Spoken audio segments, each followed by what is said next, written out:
him, saying, "Be silent." And the spirit came out of him. They were amazed. And they kept asking one another, "What is this? A new teaching with authority? He commands even the unclean spirit, and they obey him." At once his fame began to spread throughout the surroundings of Galilee. We're starting a new preaching series here on the misunderstood Jesus. So we're going to be looking at Jesus each Sunday from maybe a slightly different perspective. I know it's surprising that I would take a slightly different perspective, but that's what we're going to do this time. But before there were any of these crowds the Scripture talked about, before any of the confrontations that we read about in the Bible, before Rome ever learned his name, there was Nazareth, a hillside village, 200 or 300 people at most. Many churches are bigger than that entire village. Stone homes carved into earth, dust rising in the heat. No political significance at all. No administrative records. No reason for the empire to even care for this little dot on the map. Nazareth doesn't even appear in any of the Roman archives. It barely registers in the history of time. If it vanished, no governor would have even noticed.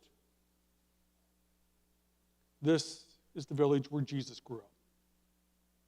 Not Jerusalem's religious center, not Rome's corridors of power, but in a place that history expected nothing from. This village was in a region of Galilee, and Galilee was a taxed territory. Crops were taxed, fish was taxed, trade was taxed. Debt was tightening quietly on everybody. And land was shifting. Land was shifting from the peasants to the elite who knew how to survive in that imperial system and knew how to kind of slowly drip the land away from the peasants. And land was their identity. And growing up in that environment, that shapes a person. And it shaped Jesus. In his village, watching his neighbors, calculating what could be sold in order to survive. Hearing late-night conversations about payments that are due. Learning early that power lives somewhere else. Nazareth, it was invisible. And invisibility teaches you something. That authority speaks from the center, not from the margins. And if you live life in the margins, if you live in a small, invisible village, your voice doesn't travel that far. But sometimes invisibility sharpens clarity. When someone grows up outside the center, you see life differently. You see how decisions ripple outward.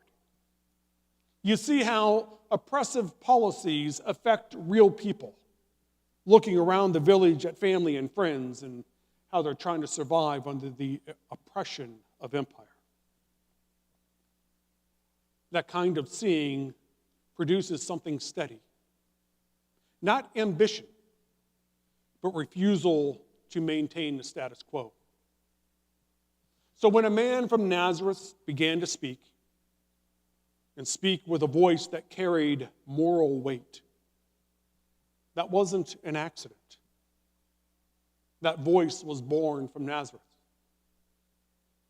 And if we want to understand how an ordinary man could possibly threaten an empire, we don't begin with the miracle stories.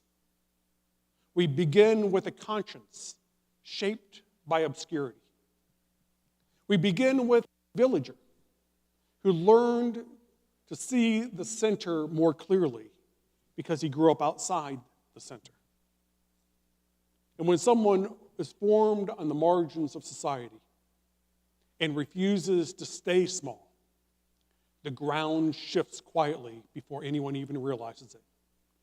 And this is truly where our story now begins. From Nazareth, Jesus goes to Capernaum, another village in the Galilee region. But this one's a fishing town. It's a little larger, a little busier, closer to the trade routes and closer to Roman attention. And it's in that village where he walks into a synagogue, today's scripture reading today. Stone walls, scrolls unrolled, and the scripture read aloud and then interpreted. This is not quiet devotion Jesus was doing, it was public resistance.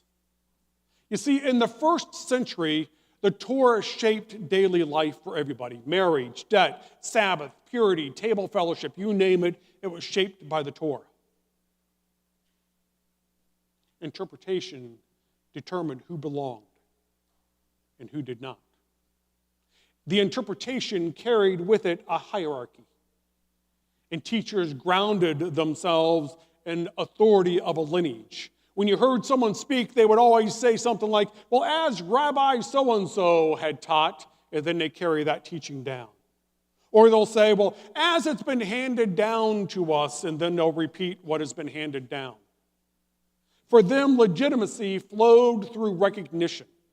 You stood in a long line of teachers, and you just carried that teaching forward. You aligned with respected voices. You never stood alone in your preaching. Teachers basically repeated the same lesson that has always been taught, blindly repeated time and time again throughout history. But this structure did more than just preserve tradition. That structure preserved stability. That structure colonized society. Predictable interpretation reinforces predictable behavior. What religious institutions want more than anything else is predictable behavior from the masses. And what oppressive empires want more than anything else is predictable behavior from the masses. We may talk about separation of church and state in today's world, but this is a modern invention. For most of the 2,000 years of Christianity, there was no separation of church and state. And it was in that 2,000 years of history that Christianity was designed by the power structures to keep order. That's its design. This is still the Christianity we practice today under the guise of separation of church and state, but it's the same religion. We read the same scripture. We interpret those scriptures the same way. We don't deviate from the script. I mean, think about it. I mean, even we talk about conservative churches and liberal churches all the time. But if you talk about the Good Samaritan, I don't care if you're a Baptist preacher or a UCC preacher, it's kind of the same script. Unless I say it. It sometimes deviates. But it has nothing to do with conservative or liberal. There is a script, and we follow that script. We say the same things. You come to church for 50 years, 60 years, 80 years, and you hear the same story dozens of times, and only a slight variation on that story. Because there's a way to preach that story, and you need to stick to the script. Do the same traditions. Repeat the same actions. Repeat the same prayers over and over again. Keep the order. Keep the order. Keep the order. Empire wants order. And the church is designed to provide that order. If debt continues to remain enforceable, if the Sabbath practices during the Roman Empire did not disrupt the economic system, then Rome remained distant. They didn't get involved in Jewish life as long as Jewish life maintained the order. As long as Jewish life maintained the script, the Roman Empire let you do whatever you wanted to do. Just stay within the framework. The religious order supported political calm. And that's a spam call that I should probably turn off my phone, but that's okay.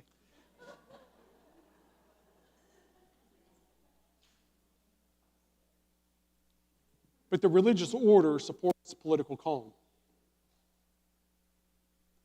But then in the midst of this, a villager stands. A man named Jesus. No Jerusalem education. No recognized chain behind him to say, oh, my teacher so-and-so. And he doesn't begin any of his teachings with a citation from any well-known teacher. Jesus speaks directly. Those who heard him were astonished because he taught as one having authority, not a spectacle, but as one having authority.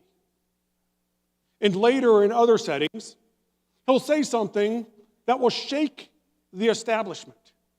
You've heard this. Jesus says, you have heard, but I tell you. Think about this statement. In a system that is designed to hand down the same story over and over and over again. Don't deviate from the story. In a system that's designed the same story with the same moral lesson forward, Jesus speaks with a disruptive voice. You have heard it said, but I tell you. Just pause right there with that thought. In a world structured by inherited interpretation, that sentence completely shifts the gravity of religion.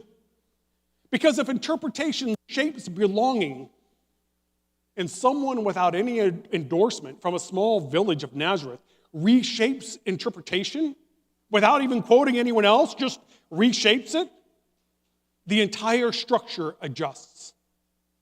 Consider one example. If the Sabbath law is interpreted differently, the economic life changes. Do we work in the Sabbath? Do we not work in the Sabbath?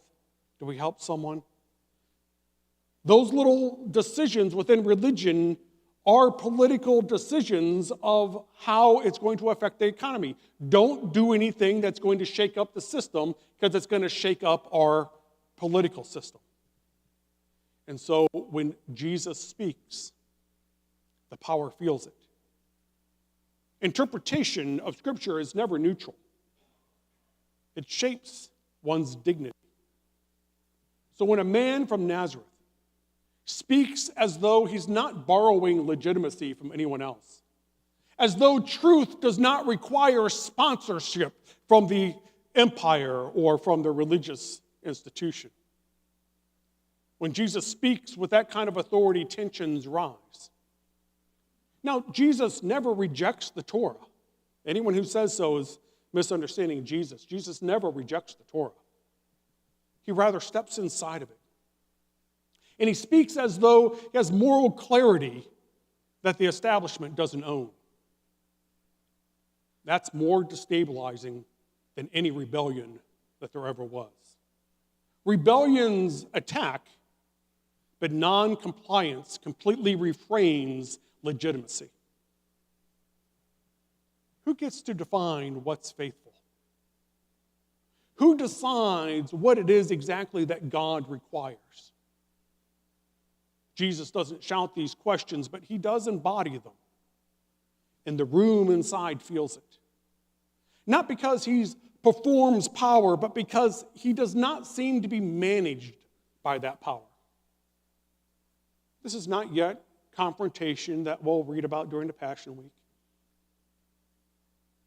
It's the beginning of decentralization, moving power from systems to people. It's not about just regurgitating that same old line that we've been taught for thousands of years.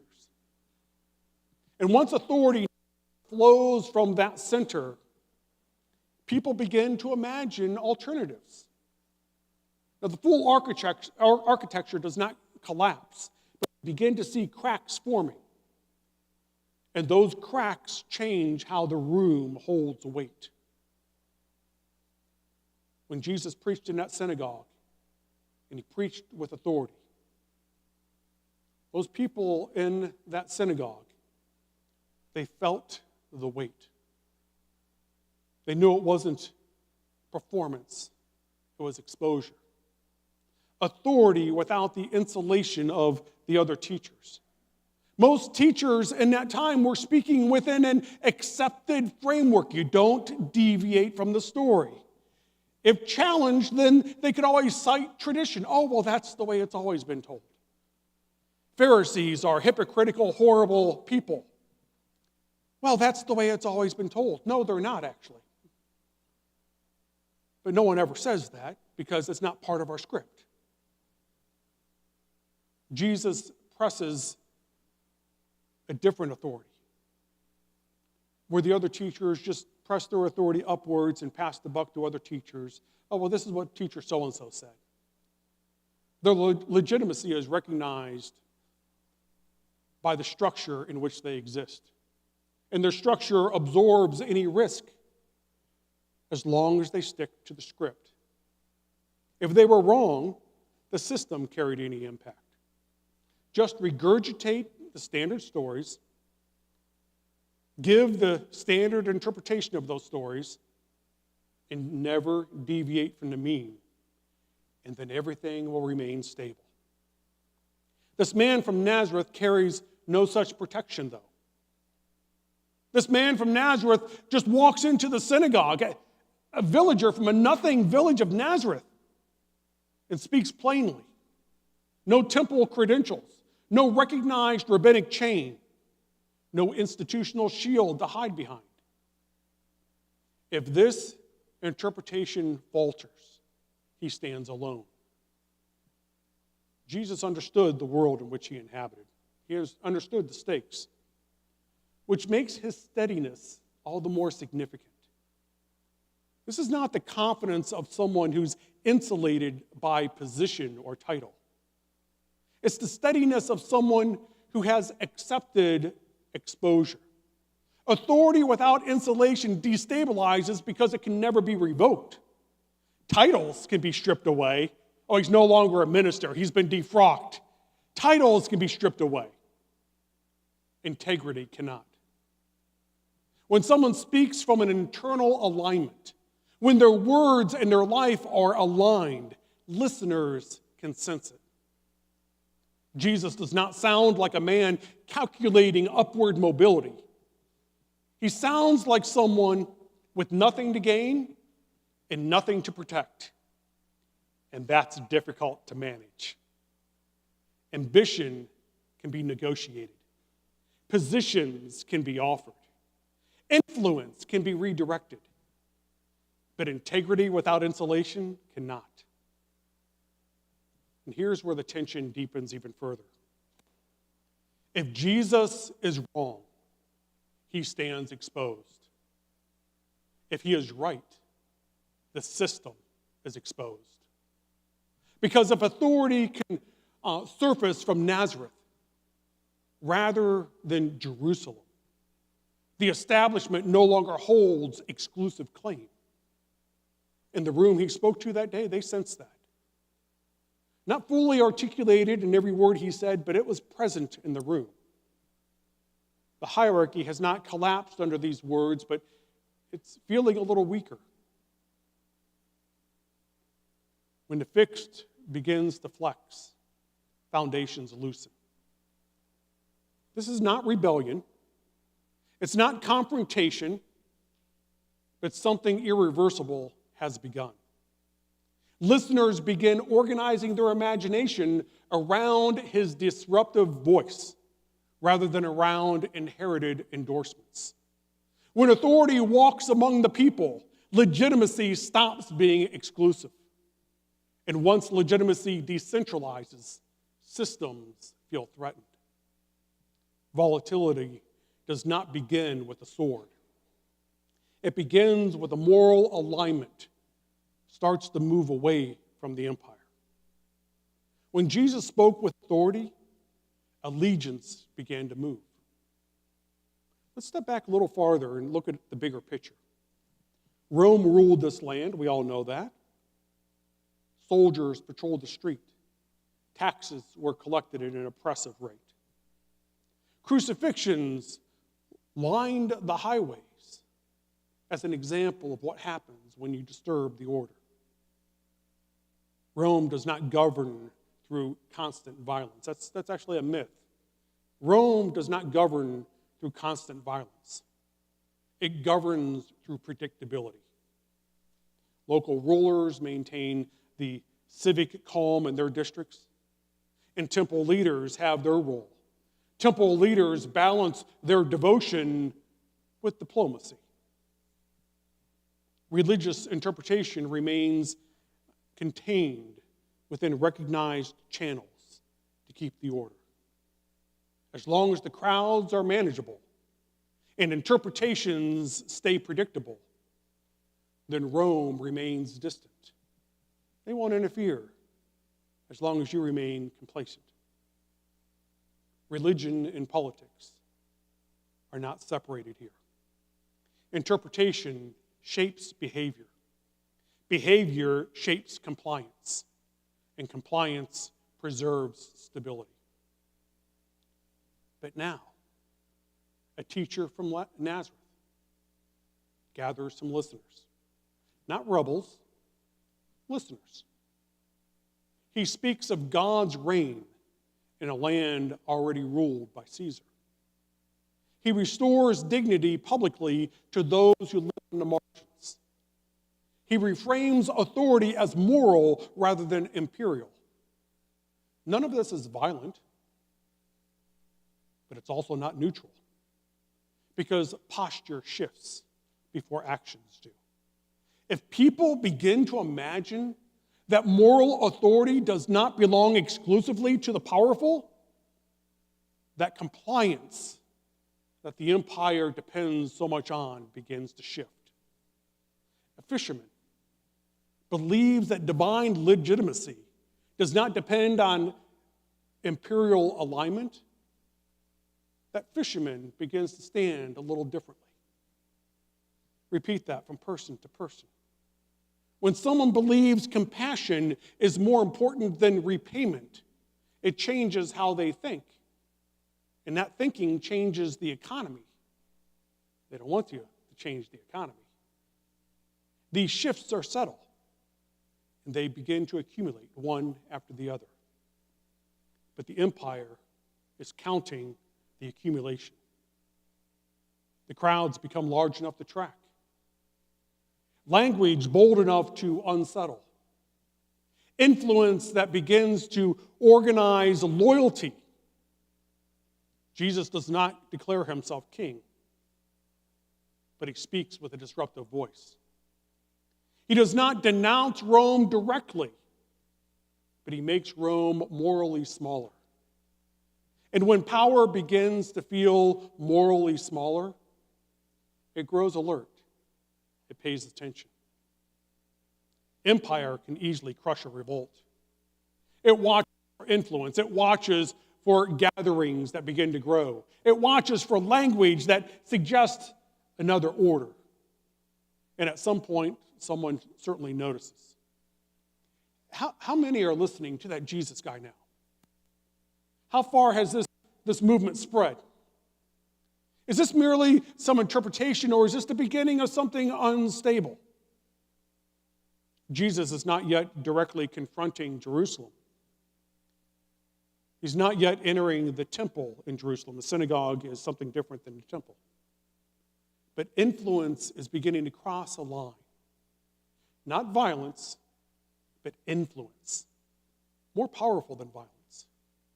And once influence reorganizes those allegiances, the empire now begins the process of calculation. And that's how this volatility forms. When an empire decides that influence has grown too large to ignore, power always responds forcefully. Not always immediately, but inevitably. So we return to the question history presses upon us. If Jesus never raised an army, Jesus never called for violent revolt, if he never sought political office, why crucifixion? Crucifixion was not about religious disagreement. No one's ever crucified for petty reasons like that. That was a specific instrument to crush rebellion. That was a specific instrument to give a message a public humiliation, a warning for anyone who dared to revolt against Rome. This is what happens when you disturb the order. Jesus, he began as a villager. He taught in a synagogue. But crowds gathered. Not mobs, listeners. People who began to measure the world differently after hearing him. He changed how they saw the empire, their position, a future hope. He restores dignity, ways that subtly reorders each and every person's posture. And loyalty shifts. Not armed loyalty, but moral loyalty. And moral loyalty does not march like soldiers, but it reorganizes. These shifts are small. Jesus talks to a person here, maybe a woman at the well there, realigns this person, realigns that person. And each of these individuals begin to see the world differently. And then we continue the story and we see small crowds starting to listen to him. And now small crowds are starting to see the world differently. Now large crowds begin to see the world a little differently. Jesus never needed to declare himself king. He only needed to speak with authority. He never needed to attack Rome directly. He only needed to make Rome morally smaller. And power grows defensive when it feels morally diminished. At some point, influence crosses a threshold.